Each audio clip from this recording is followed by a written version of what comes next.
চ্যানেলটিকে সাবস্ক্রাইব করে নতুন নতুন ভিডিওর আপডেট পেতে পাশে থাকা বেল আইকনে ক্লিক করুন। তো আজকে দেখাবো আধার নাম্বার দিয়ে বাড়িতে বসে কীভাবে নতুন আধার কার্ড ডাউনলোড করবেন। প্রথমেই গুগল ক্রোম অ্যাপ্লিকেশানটি ওপেন করে নেব। ওখানে গিয়ে লিখব ই আধার কার্ড ডাউনলোড। ক্লিক করার পর এরকম একটি পেজ ওপেন হবে। প্রথমে যে অপশানটি আছে গেট আধার, ওখানে ক্লিক করব। ক্লিক করলে আর একটি নতুন পেজ ওপেন হবে।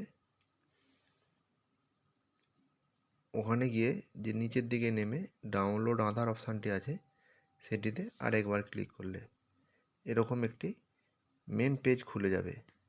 মেন পেজটির নিচের দিকে নেমে 2 নম্বরে দেখুন ডাউনলোড আধার অপশানটি আছে, যে তীর চিহ্নটি আছে তীর চিহ্নে ক্লিক করব।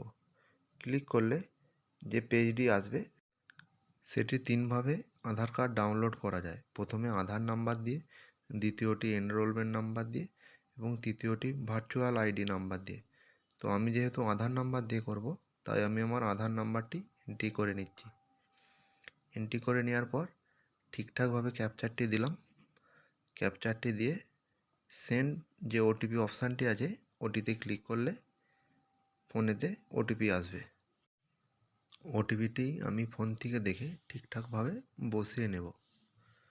বসিয়ে নেওয়ার পর নিচের দিকে অপশান আছে ভেরিফাই অ্যান্ড ডাউনলোড।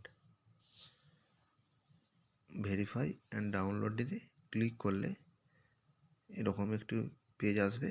পেজটির পরে কংগ্রাচুলেশনের একটি নতুন পেজ খুলে যাবে। Your Aadhaar card has been successfully downloaded.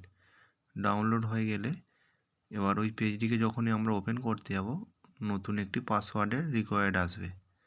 তার মানে এটিকে সঠিক পাসওয়ার্ড ছাড়া খোলা যাবে না। সঠিক পাসওয়ার্ডটি হচ্ছে নিজেদের নামের প্রথম 4টি অক্ষর ক্যাপিটালে, তার সাথে জন্ম ইয়ারটি দেওয়ার পরেই সাবমিট করলে আপনার আধার কার্ড ডাউনলোড হয়ে যাবে।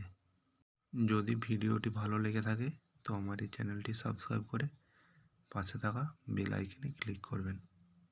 ধন্যবাদ।